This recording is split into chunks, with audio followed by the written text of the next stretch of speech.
like money, motherfucker? Money be green. Money feel like money. That shit look green to you? Welcome back to another fight preview from the Mandatory Show. If you like the content, hit that like and subscribe button. Follow us at the Mandatory TKO. You can see below the ways that you can connect with us. Also, we're on the audio side, so make sure to leave a rate and review. Give us a 5-star if you're listening to us on the audio side. You can find us wherever you find your shows or podcasts. Bryan, Naoya Inoue back in the ring, and the line isn't looking too good for a guy like Marlon Tapales. But listen, it's Naoya Inoue, and he's a minus 1,600 versus Marlon Tapales, who's a plus 820. Bryan, how are you betting this fight, and what do you think about the line? One book has Naoya Inoue minus 650 to win by knockout. Not even the money line, just straight up method of victory. Listen, boxing could be in for a chalky weekend, which is what we're expecting, which leads me to believe somebody somewhere there has to be some sort of upset. We're seeing this sport play with fire. Anthony Joshua and Deontay Wilder just came in, reportedly agreed on a 2-fight deal planned for March 9th in Saudi Arabia, the first one, and this is supposed to be signed before they actually fight. Now, in a way, we're already crowning him champion before he even fights Marlon Tapales. And honestly, I agree with all those things because I think all three of these dudes are going to handle business, and I don't think we're going to see an upset this week. If I'm wrong, then I think everybody will be because I think we're all expecting the same thing. Naoya Inoue is just too good. We've talked about it. He's just arguably the best in the world. He's pound for pound, number one or number two, maybe number three, but I think he's number one or number two to me, but slightly ahead just because of body of work. But Inoue he's getting there. I think he's 20-0 in world title fights. He's 25-0, 22 knockouts in general, and 20-0 in world title fights. He's already been a champion across multiple weight classes. He might become undisputed in the second weight class, and he has every advantage possible. He's actually taller than Marlon Tapales. He's actually longer than Marlon Tapales in terms of his arms. He's bigger, he's stronger, he's faster. He has more championship experience. He is going to be in his home country. He has every advantage imaginable.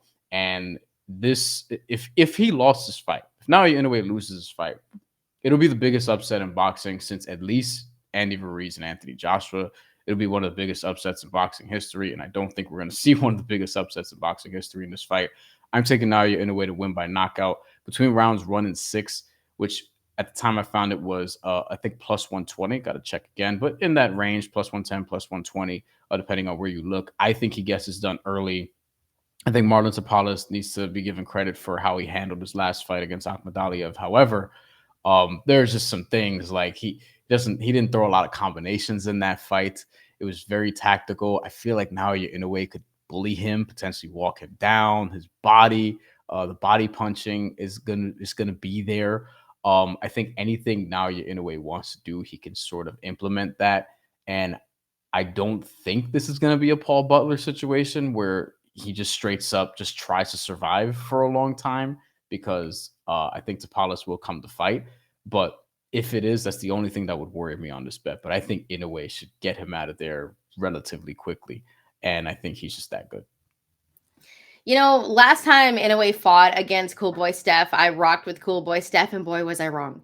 And that was the day that I said I would never, ever bet against a guy like Naoya Inoue, and I never will. I'm never going to bet against him ever again because you talk about his power, his speed, and his accuracy. And this is the perfect fight where I think he's going to show off all three of those skills because Marlon Tapales, and this is no disrespect to Marlon Tapales, but let's keep in mind that when he did fight Akhmadaliev was supposed to fight him, and then we were supposed to get the big fight with Inoue and Akhmadaliev. That's what we were actually essentially waiting for. So Marlon Tapales, he's a unified champ. Let's give him credit. You have to be a good fighter to be a unified champ. He is skilled. But when it comes to a guy like Inoue, and Marlon Tapales is a southpaw. Inoue loves fighting southpaws. Like usually when you're a boxer, you're like, this southpaw might be tricky. Inoue's like, you know what? Give me that southpaw because I'm going to hurt them with the right or the left to the body. Those are Inoue's best punches. And he just knows how to beat southpaws. Like he's incredible against them. And this is a fight where I think he's going to show off all of those skill sets. I think the biggest issue here is the gap in skill and talent. It's not to say that Marlon Tapales isn't a good fighter. It's just that Inoue is that good. you could argue that he is pound for pound number one in the world if I'm still gonna say if, because you never know in boxing. Anything could happen. I don't think it's gonna happen in this fight though. But when Inoue and if he gets this victory over Marlon Tapales, will you put him at pound for pound number one above Bud? Honestly, I think it's like a 1A, 1B type of thing for me right now, because they're both so good. It's hard for me to place one above the other, but I might give the edge a little bit to Bud because he just took care of Spence. But this is a man that's a 4 division champ. Like, he's done it in multiple weight classes, and he's done it in style. Like, he's just not like getting these like unanimous decision victories. He's like putting people to sleep. You know what I mean? So this is one of those fights where I think it's going to end early, real early, because he has this like ridiculous record against southpaws. And I think he gets it done in like less than 4 rounds. So my bet is going to be Inoue to win by knockout in rounds 1 through 4, and it's a plus 310. There's tons of value there. I just think it's going to be too much for Marlon Tapales. Like, the speed and accuracy of Inoue, I think he's going to knock him down. I think he's going to get him on the ropes, and I think it's going to be night-night for a guy like Marlon Tapales. Because against a southpaw, I think it's like whatever punch you think it's going to be, because Inoue is going to be able to land the right on Marlon Tapales, and he's going to be able to land the left to the body. Liver shot, I don't know. I think it's going to be the left to the body. But I think that's the punch that's going to help Inoue win in rounds 1 through 4, and lots of value with the plus 310. Yeah, it's a plus 310. Sorry. If I said plus 320, I don't know, but it's a plus 310 for Inoue to win by knockout rounds 1 through 4. I think he gets it done early and puts on a great show. We should be able to bet what punch knocks somebody out if you think it's going to be a knockout. Like, that should be a prop. Sportsbooks, I'm giving you free game here. All right. This should be a bet, because if I had to bet, it's going to be a body punch. It's going to be a body shot that floors, that ends this fight. Then the odds should be crazy for that. Like, if you can bet that, it should be like crazy. Like, if you get the right punch, boom. Like, why wouldn't they put that on? It'll be like betting first basket, or first touchdown, right? Yeah. Like, give us a mandatory special on these, right? Bet on the mandatory special if you could like actually pick the actual punch. But I just think it's going to end early, man. Like, I think this is the fight where we end off the year and then we're still like, whoa. Inoue just put on another great performance. You know what I mean? I'm never betting against this man again. But Brian, we are also having a post-fight show. So we're going to talk about this fight after, and most likely sing Inoue's praises if and when he gets it done as expected. And this is not to disrespect Marlon Tapales, even though it sounds like that. But listen, Inoue knocked out Manny Rodriguez in like the 2nd round of their fight. Manny Rodriguez went on to become a champion. He got rid of Jason Maloney in like round 7.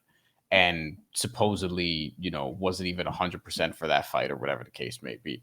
And he, put away a really good fighter in Jason Maloney going into that. He knocked out Nonito Donaire in the 2nd round when they fought. In the second fight, yeah.